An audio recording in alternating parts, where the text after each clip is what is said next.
இப்போ சீமான் பேசுறதெல்லாம் பெரிய இதா, ஆட்டை வச்சேன் மாட்டை பச்சேன் ஊறுகாய் போட்டு விற்பேன் இதை பண்ணேன் எல்லாத்தையும் பண்ணுவேன் இதை நான் இந்த பணம் ஏறுவேன் சாராயம் 14 வருஷமாக பேசியிருக்கேன். ஒரு கவுன்சிலர் கூட இல்லை. நீ என்ன மாற்றத்தை கொண்டு வந்துட்டேன்னு கேட்குறேன். வாங்கின காசுக்கு பேசுகிற நீ அரசியல் தரகர்.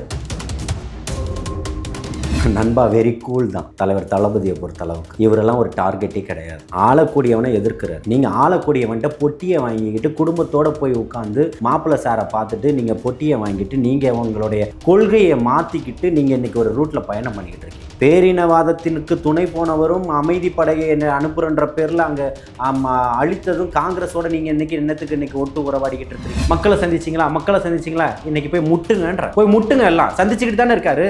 6 மணிக்கு வெளில வந்துக்கிட்டு தானே இருக்காரு. ராத்திரி 14 மணி நேரம் ஒரே வண்டியில் சுத்தின ஒருத்தர் சொல்லுங்க. லைட் ஆஃப் பண்ணிட்டார். 14 மணி நேரம் ஒரு வண்டியில் போறாரு. இயற்கை உபாதைக்காக கூட உள்ள போயிருக்கலாம்ல. லைட் ஆஃப் பண்ணி போட்டான். உங்கள்கிட்ட குறை சொல்றதுக்கு என்னடா இருக்கு? குற்றச்சாட்டுகள் 1000 இருக்கு உங்க மேல.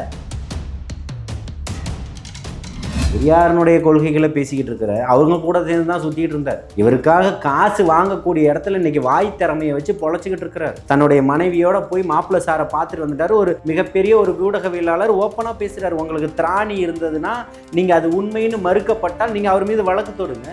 இல்லாத தகவல் அவர் கொடுக்கல. செந்தில் பாலாஜி தொடங்கி அதுக்கப்புறம் சொன்ன ஒவ்வொருத்தரும் ஈஷா யோகா உள்பட அனைத்தையுமே ஆதாரங்களோட தானே வெளியிடுறாரு. உங்களால ஏன் பண்ண முடியல?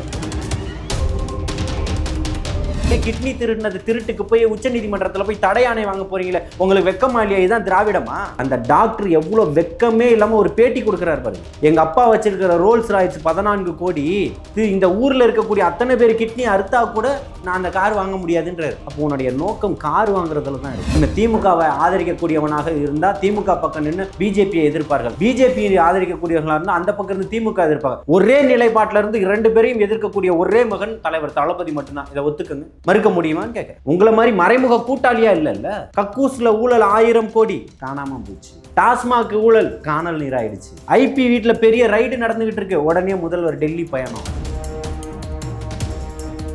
மாணவர்களுக்கு நடக்கிற மேடையில எல்லாம் போதை பழக்கத்தை விட்டுருங்க அப்படின்லாம் சொல்றாருல. எந்த கடையை மூடுனீங்க? உன் குறைஞ்சபட்சம் உங்கள்கிட்ட இருக்கக்கூடிய ஆலையில ஒரு ஆலையை மூடுனேன்னு சொல்லுங்க. மானம், ரோசம், ஈனம், சூடு, சொரண இது அத்தனையும் இருந்து கலைஞருடைய மகனாக இருந்து அண்ணா வழியில கொள்கையோட நீங்க நடத்தக்கூடிய திமுக உண்மையானதாக இருந்து திமுக அத்தனை அமைச்சரும் பேசும். கரூரில் ஒன்றுமே பண்ண. கரூர் தான் முதல் டார்கெட்டே இன்னைக்கு. அதை வச்சு தானே நீங்கள் ப்ளே பண்ணுறீங்க. போறாரு பாருங்க. மக்கள் எப்படி வந்து நிற்கிறான்னு பாருங்க. இப்போ வாங்கன்னு சொல்லி காசு கொடுத்தது போக வராதிங்கன்னு சொல்லி காசு கொடுத்துட்டு இருக்கிற ஒரு முன்னாள் அமைச்சர். இதெல்லாம் உங்களுக்கு வெக்கமா இல்லையா? தரமான நாட்டுக்கோழி வாங்க நம்ம கடைக்கு வாங்க. டெய்லி மார்ட், பாடி சிவன் கோவில் அருகில், பாடி. சார் வணக்கம் சார். வாழ்த்துக்கள். நாம் தமிழரோட சாட்டை முருகன் மீது தாவை கணவர் வழக்கு பதிவு செய்திருக்கார்கள். தொடர்ந்து பெண்களை வந்து இழிவுபடுத்தி பேசுகிறார்கள். இது தொடர்ந்து நாம் தமிழரில் தலைவர் சீமான் அவர்களும் சாட்டை துரைமன் அவர்களும் தொடர்ந்து விஜயை விமர்சித்து வருகின்றதை நம்மளால் பார்க்க முடிஞ்சு. இன்றைக்கி பெண்களை வந்து இழிவுபடுத்துறது உண்மையிலே ஒரு தரம் குறைந்த ஒரு இதாக தான் நம்மளால் பார்க்க முடியுது. ஸோ இதுக்கு தாவை கணவர் முதல்ல வழக்கு பதிவு செஞ்சுருக்காங்க. ஸோ இதை எப்படி பார்க்கலாம் சார்? இல்லை, பெண்கள் மீது கண்ணிய குறைவாகவோ ஒரு நியாயமற்ற முறையிலோ யார் மீது எந்த மாதிரி ஒரு தாக்குதல் நடத்தினாலும் வந்து அது தவறான ஒரு விஷயம். இன்னொரு விஷயம் என்னென்னா, இது ஜனநாயக நாடு. கருத்தியல் சுதந்திரம் எல்லாருக்குமே இருக்குது. கருத்தியல் சுதந்திரம் இருக்குன்றதுக்காக தரம் தாழ்ந்த வார்த்தைகளை உபயோகப்படுத்துவது வந்து ஏற்றுக்கொள்ள முடியாததாக இருக்கும். ஒரு மேடை நாகரிகம்ன்றது ஒன்று இருக்குது. தரம் தாழ்ந்த இப்போது அந்த காலத்தில் வந்து பார்த்திங்கன்னா வெற்றி கொண்டான்னு ஒரு பேச்சாளர் இருந்தார் திமுகவில். அவர் பேசுகிறதெல்லாம் வந்து பார்த்திங்கன்னா எந்த லேடிஸும் நின்று கேட்க முடியாது. தீப்பொறியினுடைய ஆறுமுகத்தினுடைய பேச்சு இன்னும் வேறு மாதிரி இருக்கும். இன்றைக்கி அதே திமுகவில் சிவாஜி கிருஷ்ணமூர்த்தின்னு ஒருத்தர் இருக்கிறார். உண்மையாக அது திராவிட கழகத்தில் இருக்கக்கூடிய சகோதரிகளாக இருந்தாலும் சரி, அவங்க குடும்பத்தோடவோ தனிப்பட்ட முறையிலோ அந்த இடத்துல உட்காந்து அந்த பேச்சை கேட்க முடியும் அப்படின்னு சொன்னால் நிச்சயமாக 90 விழுக்காடு ஆபாசமான ஒரு பேச்சுக்கள் தான். அதே போல் ஒரு பேச்சு இங்கே கட்டமைக்கிறது தான் தவறான ஒரு விஷயம்னு சொல்கிறேன். அது வந்து நீங்கள் தாவைக்காவினர் மீது கூறுறீங்க, இவங்க மீது யாராக இருந்தாலும் அது ஆபாசம் தான். அது வந்து நீங்கள் ஒரு மாற்றத்திற்காக வரீங்க, அரசியல் முன்னெடுப்புக்காக வரீங்க, ஒரு கட்சியினுடைய மாநில இருக்கக்கூடிய பொறுப்பில் இருக்கீங்க. நீங்கள் இந்த மாதிரி ஒரு விஷயங்களை பேசுவது வந்து ஏற்புடையதாக இருக்காது. அப்போ உங்களை நாளைக்கு பின்தொடர்பவர்களும் அதே மாதிரியான ஒரு பேச்சுக்களில் தான் இருக்கும் அப்படின்றாங்க. ஓகே. தொடர்ந்து சீமான் அவர்கள் விஜயை வந்து விமர்சித்துக்கிட்டே வராங்க. வார வாரம் எல்லா ப்ரெஸ் மீட் சனிக்கிழமை விஜய் பேசினா சனிக்கிழமை ஈவினிங்கோ இல்லை அடுத்த நாளோ விஜயை வந்து ஒரு தொடர்ந்து குற்றச்சாட்டு வைத்துக்கிட்டே இருக்காரு. ஆனால் விஜய் இதுவரை ஒரு வார்த்தை கூட சீமான் அவர்களை விமர்சிக்கவும் இல்லை அவர் அட்ரஸ் பண்ணியும் பேசலை. பட் சீமான் அவர்கள் தொடர்ந்து அவரை கோவமாக்கிக்கிட்டே இருக்கிறார் அப்படின்னு புரிஞ்சுக்கலாமா நம்ம? இல்லை, அவருக்கு இப்பவும் சொல்கிறேன், நண்பா வெரி கூல் தான் ஓகே. தலைவர் தளபதியை பொறுத்தளவுக்கு. புரியுதுங்களா? இவரெல்லாம் ஒரு டார்கெட்டே கிடையாது. ஆளக்கூடியவனை எதிர்க்கிறாரு. நீங்கள் ஆளக்கூடியவன்ட்ட பொட்டியை வாங்கிக்கிட்டு குடும்பத்தோடு போய் உட்காந்து மாப்பிள்ளை சாரை பார்த்துட்டு நீங்கள் பொட்டியை வாங்கிட்டு நீங்கள் உங்களுடைய கொள்கையை மாற்றிக்கிட்டு நீங்கள் இன்றைக்கி ஒரு ரூட்டில் பயணம் பண்ணிக்கிட்டு இருக்கீங்க இல்லையா? இன்றைக்கி பேரினவாதத்திற்கு துணை போனவரும் அமைதி படையை அனுப்புகிறன்ற பேரில் அங்கே அழித்ததும் காங்கிரஸோட நீங்கள் இன்றைக்கி என்னத்துக்கு இன்றைக்கி ஒட்டு உறவாடிக்கிட்டு இருக்கிறீங்க நீங்கள் இன்றைக்கி? அப்போ நீங்கள் பகிரங்கமாக எதிர்க்கிறவராக இருந்தால் எதிர்க்க தானே செய்யணும். இன்றைக்கி ஒரு பக்கம் திமுகவை புகழ்கிறதும் இகழ்கிறதுமா இருக்குது, ஒரு பக்கம் விஜயகாந்தை புகழ்ந்ததும் இகழ்ந்ததுமாவும் இருக்குது. பெரியாரை கொண்டாடினது போய் இன்றைக்கி தூக்கி போட்டு மிதிக்கக்கூடிய அளவில் போய் அப்போ கேட்டால் ரிசர்ச் பண்ணிட்டு இருந்தார். எந்த சயின்டிஸ்ட்டு எந்த இதில் போய் படிச்சிங்க? பெரியாரனுடைய கொள்கைகளை பேசிக்கிட்டு இருக்கிறார். அவங்க கூட சேர்ந்து தான் சுற்றிக்கிட்டு இருந்தார். இவருக்காக காசு வாங்கக்கூடிய இடத்துல இன்றைக்கி வாய் திறமையை வச்சு பொழைச்சிக்கிட்டு இருக்கிறார். தன்னுடைய மனைவியோட போய் மாப்பிள்ளை சாரை பார்த்துட்டு வந்துட்டார். ஒரு மிகப்பெரிய ஒரு ஊடகவியலாளர் ஓப்பனாக பேசுகிறார். உங்களுக்கு திராணி இருந்ததுன்னா நீங்கள் அது உண்மைன்னு மறுக்கப்பட்டால் நீங்கள் அவர் மீது வழக்கு தொடுங்க. இல்லாத தகவல் அவர் கொடுக்கலல்ல. செந்தில் பாலாஜி தொடங்கி அதுக்கப்புறம் சொன்ன ஒவ்வொருத்தரும் ஈஷா யோகா உள்பட அனைத்தையுமே ஆதாரங்களோடு தானே வெளியிடுறாரு. உங்களால் ஏன் பண்ண முடியல? அப்போ இங்கே ஒரு சிக்கல் இருக்குது. அந்த சிக்கல் உங்களுக்கானதாக தான் இருக்குது, மக்களுக்கானதாக இல்லை. தளபதி அவர்கள் எந்த இடத்துலையுமே உங்களுக்கு கோடிடலையே. நீங்கள் அவருக்கான ஒரு பொருட்டு இல்லை. இவருக்கு என்னென்னா இன்றைக்கி இருக்கிறது எல்லாம் போச்சேன்னு முழுமையான நோக்கம். கூட தொடர்ச்சியாக ட்ராவல் பண்ணவங்க அத்தனை பேர், அது கல்யாண சுந்தரமாக இருந்தாலும் சரி, சகோதரர் ராஜீவ்காந்தியாக இருந்தாலும் சரி, இன்றைக்கி பேசிக்கிட்டு இருக்க ஜெகதீச பாண்டியனாக இருந்தாலும் சரி, தோழர் முகிலா இருந்தாலும் சரி, அதை தாண்டி எத்தனையோ மாவட்ட செயலாளர் எவ்வளோ பேர் வராங்க. அவங்க வைக்கக்கூடிய கேள்வி, முன்னாடி போட்டியிட்ட வேட்பாளர்களே திரும்ப களம் காண்றது இல்லை. அவங்க எங்கே போயிட்டாங்க? இந்த 14 ஆண்டுகள் நான் பேசலை, அவங்க கட்சியில் இருந்து அவங்க கட்சியில் உள்ளவர்கள் தான் பேசுகிறாங்க. அப்போது உங்களுடைய நிலை எந்த மாதிரியான ஒரு நிலையில் தொடர்ந்துக்கிட்டு இருக்கீங்க? இது வந்து கேள்வியாக எழும்புதா இல்லையா? $1,000,000 கொஸ்டின் சொல்லுவாங்க இல்லையா? அந்த மாதிரி ஆயிரக்கணக்கான கேள்வி கணைகளை தொடுத்துக்கிட்டு இருக்கு. அப்போது உங்களுடைய கட்சியை நீங்கள் காப்பாற்றணுன்ற எந்த நோக்கமும் இல்லை. சகோதரி காளியம்மாள் பேசாத பேச்சா? காளியம்மாள் உணர்வுபூர்வமாக தானே பேசினாங்க. அந்த மக்களுக்காகவும் மண்ணுக்காகவும் உணர்வுபூர்வமாக தானே நாங்கள் கடலோடிகள் சார்பா. அப்போது இதையெல்லாம் தாண்டி அவர்களுடைய உணர்ச்சிகளையும் நீங்கள் பணமாக தான் மாற்றிக்கிட்டு இருக்கீங்க. ஈழத்தினுடைய பிரச்சனையும் நீங்கள் வந்து அயல்நாட்டில் வாழக்கூடியவனோட குடிபெயர்ந்தவன்கிட்ட இருந்து ஸ்டாப் போட்டு உறிஞ்சி தான் இழுத்துக்கிட்டு இருக்கீங்க. அப்போ அவனுடைய பணத்தில் நீங்கள் சொகுசு வாழ்க்கை வாழ்ந்துக்கிட்டு இருக்கக்கூடியவர்களுக்கு இங்கே இருக்கவனுடைய வலியும் வேதனையும் தெரியாது. ஐயாநாதன் நேரடியான குற்றச்சாட்டுகள் வைக்கிறார். நீ பல இடத்துல பணம் வாங்கியிருக்கிறார். ஜெகதீச பாண்டியன் இப்போ குற்றச்சாட்டு வைக்கிறாரு. அப்போ நீங்கள் காசுக்கான ஒரு ஆள், உங்கள்கிட்ட அரசியல் எதிர்பார்க்க முடியுமா? அதெல்லாம் நம்ம எதிர்பார்க்கவும் இல்லை. புரியுது. நாகப்பட்டினத்தில் விஜய் பேசிய பேச்சு வந்து நிறையா இடத்துல வந்து அது பேசப்படாமல் போனதோன்னு எனக்கு ஒரு பர்சனலாக ஃபீல் ஆச்சு. தந்தையை இழந்து வாடும் ஈழத்தமிழ மக்களை அப்படின்னு ஒரு வார்த்தையை அவர் பேசியிருந்தார். தந்தையை இழந்து வாடும் ஈழத்தமிழ மக்களை பற்றி பேசியிருந்தார். அதை இங்கே வந்து சீமான் அதை வச்சு ஒரு அரசியல் பண்ணிக்கிட்டு இருந்தார். பட் விஜய் பேசியது ஏன் வந்து ஊடகத்தில் நிறையா பேசப்படலை அப்படின்னு உங்களுக்கு ஏதாச்சும் ஐடியா இருக்கா? இல்லை, ஊடகவியலாளர்கள்ன்ற பேர்லேயும் மூத்த அரசியல்வாதிகள்ன்ற பேர்லேயும் இன்றைக்குமே திமுகவினுடைய அபிமானிகள் தான் அங்கே உட்காந்துக்கிட்டு இருக்கிறாங்க. அதாவது இந்த இன்ஃப்ளூயன்சர் மார்க்கெட்டிங்னு சொல்லக்கூடியவர்கள் இந்த முப்பெரும் விழாவை எந்த மாதிரியெல்லாம் ஒரு ஸ்கிரிப்ட் ரைட்டிங்காக கொண்டு போனாங்கன்றதும், ஒரு சில ஊடக தர்மத்தை காக்கக்கூடிய சகோதரர்கள் எனக்கு வந்து அழைப்பை நீங்கள் பாருங்கள் நேரடியாக அதை போட்டு காட்டினதையும் எல்லாத்தையும் நம்ம பார்த்துக்கிட்டு தான் இருக்கேன். இங்கே பணம் விளையாடுது தம்பி. இவர்கள்ட்ட கொள்கை இல்லை. இன்றைக்கி கொள்கை அத்தனையும் விற்றுட்டாங்க. பெரியார் கொண்டு வரும்போதும் அறிஞர் அண்ணா அவர்கள் கொண்டு வரும்போதும் இந்த இப்போ நாட்டை வந்து வழி நடத்த முடியாது, ரூபாய்க்கு 3 படி அரிசி போட முடியாதுன்ற காலச்சூழலில் இருக்கக்கூடிய ஐஏஎஸ்கள் வந்து அவருக்கு வந்து எடுத்து சொல்கிறாங்க, ஐயா இந்த மாதிரி நம்ம சாராயத்தை கொண்டு வந்தால் நம்ம இதெல்லாம் பண்ணலான்னு. அது குஷ்டரோகி கையில் இருக்கக்கூடிய வெண்ணெய்க்கு சமமானதுன்னு சொல்கிறாரு.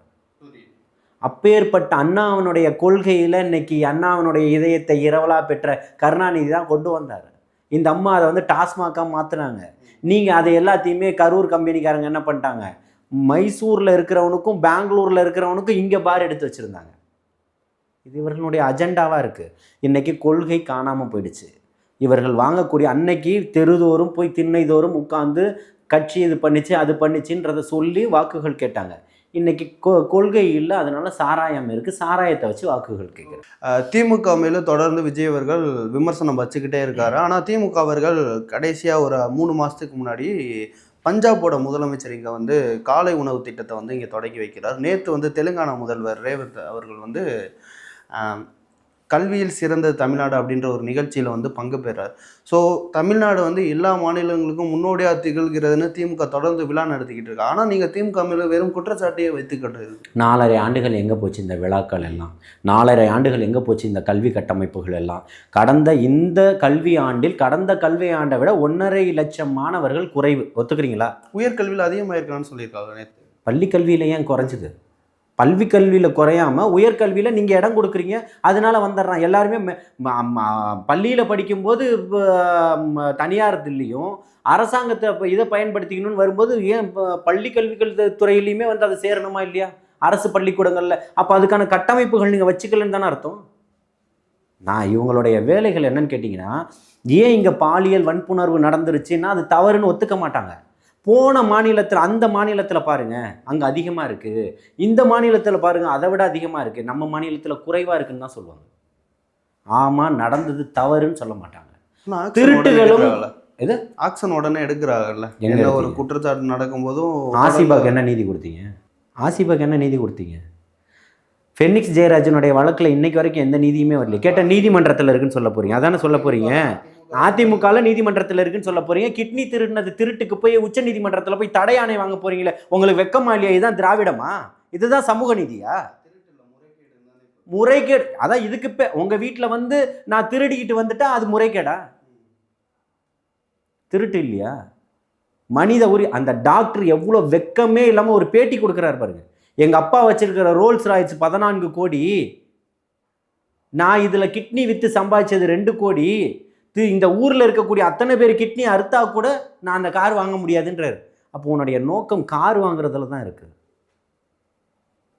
அடுத்தவன் இதை எடுக்கிறமேன்றதுல இல்லைல்ல.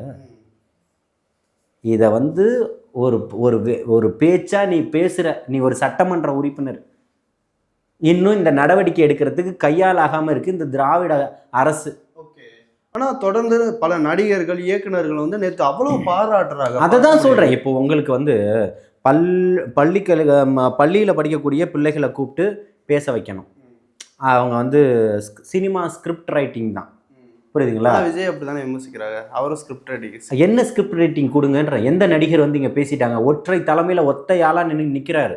ஒன்று திமுகவை ஆதரிக்கக்கூடியவனாக இருந்தால் திமுக பக்கம் நின்று பிஜேபியை எதிர்ப்பார்கள், பிஜேபி ஆதரிக்கக்கூடியவர்களாக இருந்தால் அந்த பக்கம் இருந்து திமுக எதிர்ப்பாங்க. ஒரே நிலைப்பாட்டில் இருந்து 2 பேரையும் எதிர்க்கக்கூடிய ஒரே மகன் தலைவர் தளபதி மட்டும்தான். இதை ஒத்துக்குங்க, மறுக்க முடியுமான்னு கேட்குறேன். உங்களை மாதிரி மறைமுக கூட்டாளியா இல்லைல்ல. இன்னைக்கு பாருங்க, அந்த கிட்னி திருட்டுக்கு தடையாணை கொடுப்பாங்க. ஏன்னா இவங்க தான் அங்கே இப்படி இருக்கீங்களே. கக்கூஸில் ஊழல் 1000 கோடி காணாமல் போச்சு, காணல் நீராயிடுச்சு. டாஸ்மாக் ஊழல் காணல் நீராயிடுச்சு. ஐபி வீட்டில் பெரிய ரைடு நடந்துக்கிட்டு இருக்கு, உடனே முதல்வர் டெல்லி பயணம். இங்கே நான் என்ன சொல்கிறேன்னா, யாரும் வந்து இங்கே சிறு பிள்ளைகள் கிடையாது. இன்றைக்கி வந்து 21ஆம் நூற்றாண்டில் 1/4 நூற்றாண்டை கடந்து தான் இந்த சமூகம் போய்கிட்டு இருக்கு. முன்ன இருக்கக்கூடிய சமூகத்துக்கும் வழிகாட்டியாக இப்போ இருக்கக்கூடிய இளை தலைமுறை கொண்டு போய்கிட்டு இருக்கு. இன்றைக்கி இருக்கக்கூடிய ஒட்டுமொத்தத்தையும் உள்ளங்கையில் வச்சு ஒட்டுமொத்தத்துக்கும் உலகுக்கு வந்து எடுத்து காட்டிக்கிட்டு இருக்கிறான். இருக்கக்கூடிய ஒரு செய்தி வருதுன்னா மறுநாள் காலையில் தான் அவங்க பேப்பரில் படிக்கக்கூடிய காலச்சூழல் இருந்தது. அதையும் அந்த எடிட்டர் ஒத்துக்கிட்டாதான். இன்றைக்கி அப்படி இல்லை, எடுக்கக்கூடிய நிகழ்வை லைவாக போட்டுக்கிட்டு இருக்கிறான். நேரடியாக அங்கே சரியோ தப்போ அது லைவ் ஆகிடும். நான் தப்பு பண்ணணும் சரி பண்ணணும் அது நேரடியாக போயிடும். அப்படிப்பட்ட காலங்கள் எல்லாம் இன்றைக்கி மாறி போயிடுச்சு. பதில் சொல்ல வேண்டிய இடத்துக்கு இன்றைக்கி ஆட்சியாளர்கள் உட்காந்துக்கிட்டு இருக்கிறாங்க. மைதா மாவா கோலம் மாவான்றதுக்கு வித்தியாசம் தெரியாத ப்ளீச்சிங் பவுடரா கோலம் மாவான்றதுக்கு பதில் சொல்ல முடியாமல் பிச்சுக்கிட்டு ஓடுறாரு இன்னைக்கு மந்திரி. நேரடியாக இன்றைக்கி அத்தனை பத்திரிகையாளர்களும் துணிவாக கேள்வி கேட்குறாங்க, அவர்கள்ட்ட பதில் இல்லை. அப்படிதானே? இன்னைக்கு காலை உணவு திட்டம் சிறப்பாக செயல்படுது, இந்த உணவு திட்டம் சிறப்பாக செயல்படுது அப்படின்னா இந்த 4.5 ஆண்டுகள் ஏன் நீ அந்த பிள்ளைகளுக்கு கொடுக்கல? தாயுமானவன் திட்டத்தை இப்போ தான் உங்களுக்கு அமல்படுத்த தெரிஞ்சிச்சா? So, எல்லாம் பொருளாதாரம் கடன்ல இருக்கு. So, ஏன் ஒவ்வொரு இலவசம் திட்டமா தானே கொடுக்குறீங்க? பண்ண முடியும். ஏன் இலவசம் கொடுக்குறீங்க? இல்ல தமிழ்நாடு மக்கள் அப்படி பழகிட்டாங்கல்ல, இலவசம் கொடுத்தாதான் ஓட்டு போடுற நிலைமை இங்க ஒண்ணு இருக்குல்ல. தொடர்ந்து பல ஓட்டு வருஷமா. யாருக்கு போடணும்? உங்களுக்கு. உங்களுக்கு ஓட்டு போடணுன்றதுக்காக அப்போ என்ன வேணா பண்ணுவீங்க. தொடர்ந்து இரு கட்சிகளும் அதை பண்ணி கஞ்சா விற்கலாமா? ம். இன்னும் லாபம் நிறைய கிடைக்கும். அபின் விற்கலாம். தொடர்ந்து போதை பழக்கத்துக்கு எதிர்ப்பு தெரிவிச்சிட்டு இருக்காரு முதல்வர். எல்லா மேடையிலும் போய் பேசுறாருல. எந்த மேடையில் பேசணும்? மாணவர்களுக்கு நடக்கிற மேடையில எல்லாம் போதை பழக்கத்தை விட்டுருங்க அப்படின்லாம் சொல்றாருல. எந்த கடையை மூடுனீங்க? எந்த கடையை மூடுனீங்க? குறைஞ்சபட்சம் உங்கள்கிட்ட இருக்கக்கூடிய ஆலையில் ஒரு ஆலையை மூடுனேன்னு சொல்லுங்க. மானம், ரோசம், ஈனம், சூடு, சொரணை இது அத்தனையும் இருந்து கலைஞருடைய மகனாக இருந்து அண்ணா வழியில கொள்கையோட நீங்க நடத்தக்கூடிய திமுக உண்மையானதாக இருந்து அதெல்லாம் இல்லை. அதனால நீங்க மூட மாட்டீங்க. அப்படி இருந்தா எத்தனை 10 கடையை மூடுங்க, 20 கடையை மூடுங்க, 50 கடையை மூடுங்க. விஜயோட நிலைப்பாடு என்னன்னு அவர் இன்னும் எந்த மேடையிலையும் சொல்லல. நீங்க முதல் மாநாடு பிரகடன மாநாடை நீங்க பார்க்கலன்னு நினைக்கிறேன். முதல் பிரகடன மாநாட்டிலேயே இங்க பாருங்க, தேர்தல் அறிக்கைன்றது வேற, தன்னுடைய கொள்கை என்னன்றதை பெண்கள் விஷயத்தில் நான் என்ன பண்ணுறேன், மாணவர்கள் விஷயத்தில் என்ன பண்ணுறேன், இளைஞர்கள் விஷயத்தில் என்ன பண்ணுறேன், எனக்கு நான் ஃப்ரீடமாக இருக்கணும், பசி இல்லாமல் இருக்கும், கஷ்டம் இல்லாமல் இருக்கணுன்றாரு. தன்னுடைய முதல் மாநாடு பிரகடன மேடையில் போதை இல்லா தமிழகத்தை உருவாக்கணும்னு சொல்கிறாருக்கு. அதுக்கு உறுதியோடு இருக்கணும். போதை இல்லாத மது இல்லாத போதையும் மதுமே இப்போ வித்தியாசம் காட்டுறாங்கல்ல நிறைய பேர். போதைன்றத வேறது, மது ஒழிக்கிறது தானே இங்கே ஒரு முக்கிய இதுவாக. அதை தான் சொல்கிறேன், மதுவை ஒழிப்பது தான் நீங்கள் முக்கிய தலையாய கடமை. மது மட்டும்தான் இருக்குன்னு சொல்லுங்கள். கஞ்சா இல்லை, அபீன் இல்லை, ப்ரௌன் சுகர் இல்லைன்னு சொல்லுங்க. ஒன்று கண்ணுக்கு தெரிஞ்சும் கண்ணுக்கு தெரியாமல் இருக்கிறதுக்கு வித்தியாசம் இருக்குல்ல சார். இவர்கள் கண்ணுக்கு தெரியாமல் இருக்கக்கூடிய திராவிட மாடல் தீவிரமான ஒரு தீவிரவாதிகள்னு சொல்கிறேன். தீவிரமாக மக்களை இன்னைக்கு ஒரு என்ன சொல்கிறது, அழிவினுடைய பாதைக்கு கொண்டு போய்கிட்டு இருக்கக்கூடியவர்கள்னு சொல்கிறேன். அந்த மாதிரி இவர்களுடைய எண்ணம் எதில் தீவிரம் காட்டுதோ அதுதான் மக்களை இன்னைக்கு அழிக்கக்கூடியதில் தான் தீவிரமாக இருக்கிறாங்க. அப்போ இன்னைக்கு திராவிட மாடலும் கொள்கைகளும் காணாமல் போயிடுச்சு. இன்னைக்கு நீங்கள் சொன்னீங்கல்ல, சினிமா நடிகர் வந்தால் கூட்டம் பண்ண, அந்த சினிமா நடிகர்களை கூட்டிகிட்டு வந்து தான் அனிருத் இருக்கிறார் இல்லையா, அவருக்கு ஒரு விருது கொடுங்க, கஷ்டப்பட்டவர்களுக்கும் கலைஞர்களுக்கும் கொடுங்க, வேணான்னு சொல்லலை. நீங்கள் இதை ஒன்றுத்தையும் உங்களுடைய ஆட்சிக்கானதாக மாற்றிக்கிறீங்களே. ஏன் கமலஹாசன் பிக் பாஸ் நிகழ்ச்சியை எப்படி மக்கள் நீதி மையத்தினுடைய தேர்தல் பிரச்சார மேடையாக பயன்படுத்தினாரோ அதே மாதிரி முதல்வர் இதை பயன்படுத்துகிறாரு. 2 பேருக்கு என்ன வித்தியாசம்? கமலஹாசனோட எலெக்ஷன் ஸ்ட்ராட்டஜியாக போல இருக்குன்னு நான் ஃபீல் பண்ணுறேன். ஆனால் கருப்பழனியப்பன் அவர்கள் விஜயை பற்றி யாரும் விமர்சிக்காதைய ராஜ்யசபா சீட்டு நம்ம தான் கொடுக்கணும்னு விமர்சிக்கிறாரு. அதெல்லாம் நான் என்ன சொல்கிறேன்னா, எப்படி பேசினாலும் கருப்பழனியப்பனுக்கு அதே பேமெண்ட்டு தான், எக்ஸ்ட்ராவெலாம் ஒன்றும் கொடுத்துட போகிறது கிடையாது. புரியுதுங்களா? அதனால் அவர் என்ன வேணால் பேசலாம். கருப்பழனியப்பனுக்கு என்ன, கருப்பழனியப்பனுக்கு என்னையும் தெரியும், எனக்கும் அவரை தெரியும். புரியுதுங்களா? அதனால் அவருக்கு என்ன பேமெண்ட்டோ அதுதான், எக்ஸ்ட்ரா பேமெண்ட்லாம் ஒன்றும் கிடையாது எக்ஸ்ட்ரா பேசுகிறதுனால. சார், இப்போ தமிழ்நாடு அரசியல் சூடு பிடிக்க ஆரம்பித்ததோடு வாரம் விஜயோட ஏன் சூடு பிடிச்சது? விஜயோட வருகை ஒத்துக்கலாம். அண்ட் விஜயோட வருகை வாரம் பேச்சு பொருளாக மாறிக்கிட்டு இருக்கு. ஸோ அடுத்த இப்போ டிசம்பர்லேருந்து பிப்ரவரி வர அவரோட சுற்றுப்பயணம் இது எக்ஸ்டெண்ட் பண்ணியிருக்காங்க. ஸோ விஜயோட பேச்சு அடுத்த 2 மாதம் எப்படி இருக்க போகுது? திமுக எதிர்ப்பு மட்டும், பாஜக எதிர்ப்பு மட்டும் இருக்க போதா, இல்லை மக்களுக்கு என்னென்ன செய்ய போகிறேன் அப்படின்னு ஒரு டீட்டெயில் விளக்கம் இல்லை? திரும்பவும் என்ன சொல்கிறேன்னா, மக்களுக்காக என்ன செய்ய போகிறேன்றதை சொல்கிறதுக்கு இது தேர்தல் பரப்புரை அல்லன்னு சொல்கிறேன். இது மக்களை நேரடியாக, மக்களை சந்திச்சிங்களா இன்றைக்கி போய் முட்டுங்க, எல்லாம் சந்திச்சுக்கிட்டு தானே இருக்காரு. எந்த மக்களை சந்திக்காமல் இருக்கிறாரு? 6 மணிக்கு வெளில வந்துக்கிட்டு தானே இருக்காரு. ராத்திரி 14 மணி நேரம் ஒரே வண்டியில் சுற்றின ஒருத்தரை சொல்லுங்க. லைட் ஆஃப் பண்ணிட்டார், 14 மணி நேரம் ஒரு வண்டியில் போகிறார்.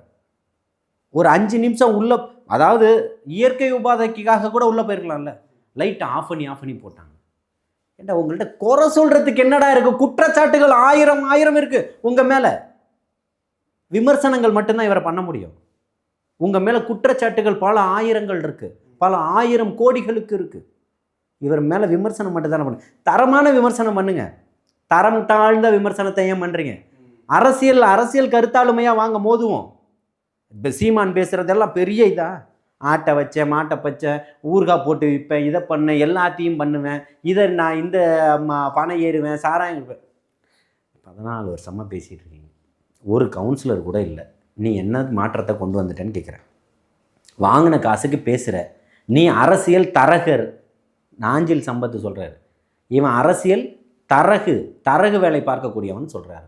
2 பேருக்கும் அரசியலாக பேசக்கூடியவர்களுக்கு பேசலாம், புரியுதுங்களா? அது இல்லாமல் நம்மளுடைய விஷன் ஒன்று இருக்குது. நான் பேசுவேன்னா நம்மளுடைய எதிரியை நம்ம எப்படி எதிர்க்கிறோமோ, நம்ம எப்படி சூஸ் பண்ணுறோமோ அதுதான், புரியுதுங்களா? இப்போது இவர் இந்த 14 ஆண்டுகள் கோட்பாடுகள், ஈழத்தமிழர் பிரச்சனை, பௌத்த இன பேரழிவாதம், அமைதிப்படை அமைச்ச காங்கிரஸ், அதுக்கு உடன் போன திமுக, பாஜக, இவர்கள் எல்லாம் இன்னைக்கு புனிதர்களாக மாறிட்டாங்க. இவருடைய ஒரே முதல் எதிரி யார்? விஜய். அவராக தான் இருக்கிறாரு. அப்போ உங்களுக்கு கண்ணுக்கு பிரம்மாண்டம் ஆயிட்டாரா? கதறீங்களா? கதறுங்க, சாவுங்கன்ற, கதறுங்க, இன்னும் கதறுங்க. திமுகவில் அத்தனை அமைச்சரும் பேசுவான்.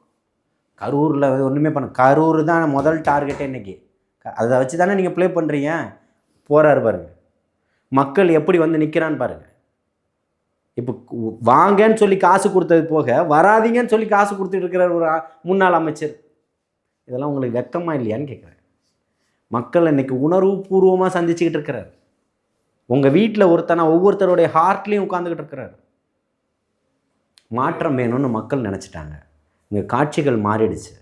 தன்னுடைய ஆட்சி மாற்றம் நிச்சயம்னு நினைக்கிறாரு. இங்கே இவருடைய பாதையும் கொள்கையும் தெளிவாக இருக்குது. அதனால் பயணம் சிறப்பாக இருக்குன்னு சொல்கிறேன். புரியுது சார். தொடர்ந்து தாவேக்காவோட அடுத்த கட்ட செயல்பாடுகளை பற்றி பேசுவோம். நேரத்துக்கு ரொம்ப நன்றி. வாழ்த்துக்கள். தரமான நாட்டுக்கோழி வாங்க நம்ம கடைக்கு வாங்க. டெய்லி மார்ட், பாடி சிவன் கோவில் அருகில், பாடி.